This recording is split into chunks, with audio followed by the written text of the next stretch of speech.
আইন ব্যবস্থার প্রতি মানুষের আস্থা ও বিশ্বাস আরো বেড়ে যাবে যদি এভাবে ধর্ষণের সরাসরি মৃত্যুদণ্ড হয়। আমরা 24-এর পরে এই বিচার ব্যবস্থাটাকে একটা আমূল পরিবর্তন দেখতে চেয়েছিলাম, কিন্তু আমার মনে হয় না যে সে ধরনের কোনো পরিবর্তন হয়েছে। অবশ্যই ভালো লাগছে, কারণ আমি একজন মা, আমার যেহেতু একটা মেয়ে আছে, আমি অবশ্যই চাইবো যে আমার মেয়েটা নিরাপদে থাকুক। শিশু রামেছার ধর্ষণকারীকে ফাঁসি দিয়েছে আদালত। তবে সাধারণ মানুষ কি ভাবছে, ধর্ষণকারীর ফাঁসির রায় এত দ্রুত হওয়ায় তাদের মনে কি ভাবনা, সেগুলোই জানবো এখন। কিন্তু সবচেয়ে বেশি যেটা চিন্তনীয় বিষয় সেটা হচ্ছে আমাদের সমাজের বিচারহীনতার সংস্কৃতি বা প্রলম্বিত বিচার। প্রত্যেকটা ঘটনারই বিচার হয় যখন আমরা ভুলে যাই। তো এই বিচারটা খুব দ্রুত হয়েছে, এই জন্য এই সরকারকে আমরা ধন্যবাদ দিতে পারি, ধন্যবাদ পাওয়ার যোগ্য।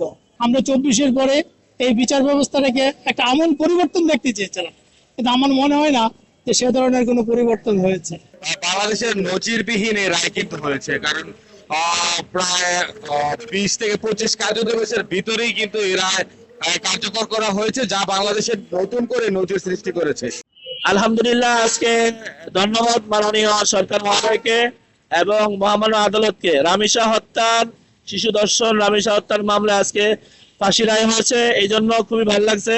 ধন্যবাদ, আন্তরিকতা এবং আইন ব্যবস্থার প্রতি মানুষের আস্থা ও বিশ্বাস আরো বেড়ে যাবে যদি এভাবে ধর্ষণের সরাসরি মৃত্যুদণ্ড হয়। রামিসার ফাঁসি রায় হয়েছে, আমরা দেশবাসী সবাই খুশি। আর যেন এই বাংলার মাটিতে কোনো শিশু যেন ধর্ষণ না হয়, এই রামিসা হত্যার বিচারের মাধ্যমে আমরা দেশবাসী সবাই খুশি। অবশ্যই ভালো লাগছে, কারণ আমি একজন মা, আমার যেহেতু একটা মেয়ে আছে, আমি অবশ্যই চাইবো যে আমার মেয়েটা নিরাপদে থাকুক। আজকে রামিসা নিরাপদে নাই বিধায় না রামিসাকে হত্যা করা হয়েছে।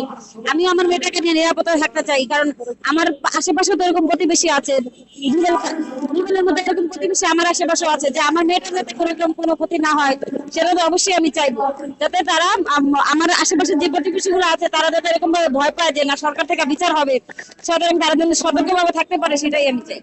ঢাকা টুডের নিয়মিত আয়োজন জনতার মঞ্চে শুনলেন তো সবার মতামত। তবে এবার জানতে চাই আপনার মতামত।